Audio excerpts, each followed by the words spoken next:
texto de hoje está no livro de Lucas. Lucas, no capítulo 7, diz assim: Tendo Jesus concluído todas as suas palavras dirigidas ao povo, entrou em Cafarnaum. E o servo de um centurião, a quem este muito estimava, estava doente, quase à morte.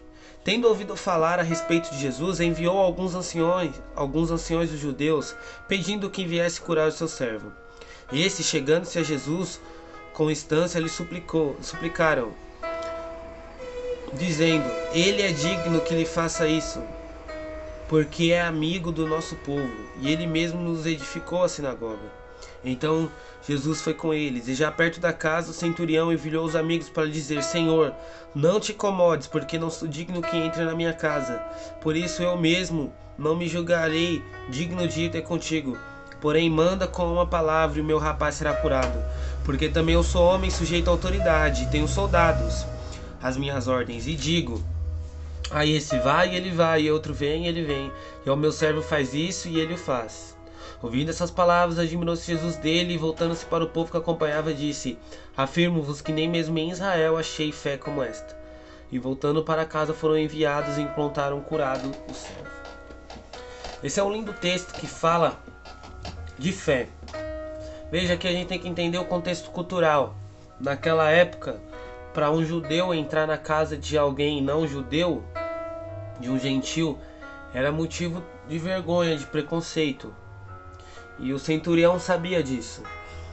E ele fala: Jesus, você não precisa entrar na minha casa. É só você falar que a palavra vai se cumprir e meu servo vai se curar.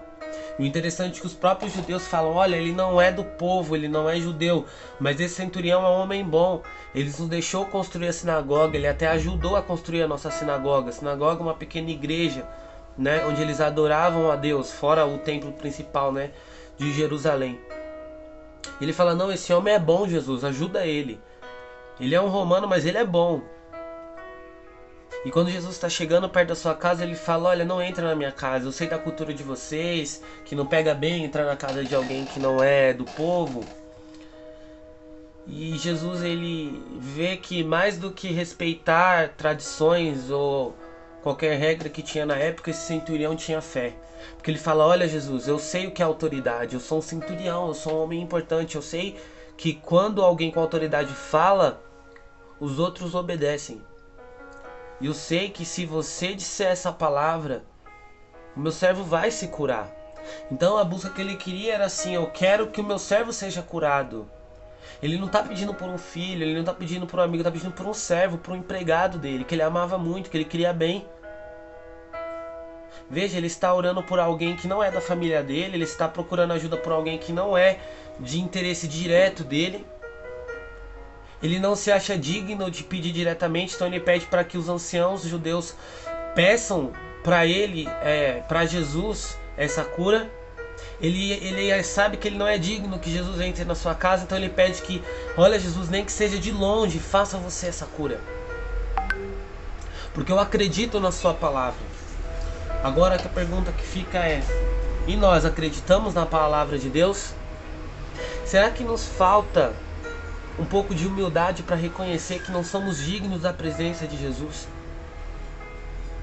Será que não estamos nos achando importantes demais ao ponto de pensar que Jesus tem que entrar na minha casa, mesmo eu tendo a vida do jeito que eu tenho, mesmo tendo atitudes erradas como eu ando tendo?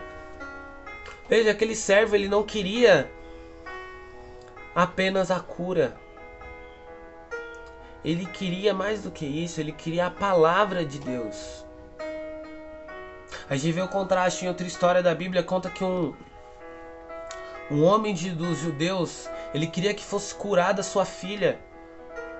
E ele arrasta Jesus para que ele vá e cure a filha dele. E fala: não, Jesus, você tem que ir lá, você tem que ir lá. Ele quer ensinar Jesus como fazer o milagre. E a gente sabe o final da história: Jesus ressuscita a filha dele. Mas esse homem não, ele não pede que Jesus vá à sua casa. Ele fala: Jesus, só fala uma palavra. Eu pergunto para você: o que você precisa de Jesus?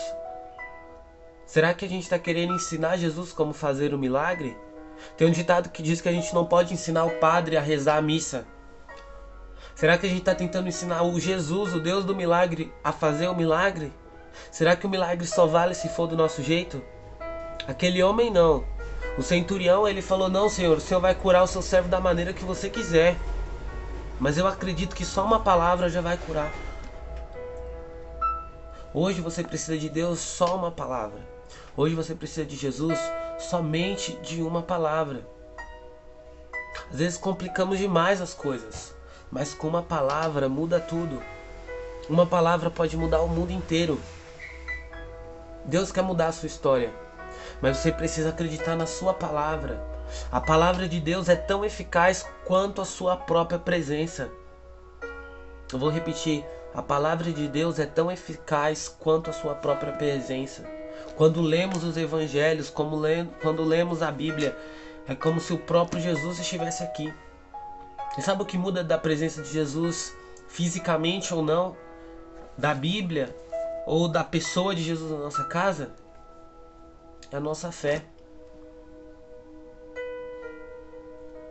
Não seja Tomé, não espere ver para crer. Creia e você vai ver o milagre na sua vida. Creia que Jesus é grande, que Ele é capaz de mudar a sua história. E com uma palavra Ele pode mudar a sua vida. Mas você precisa buscar na palavra. Busque a palavra de Deus. Confie em Jesus. Saiba que Ele é capaz de mudar a sua história somente com uma palavra.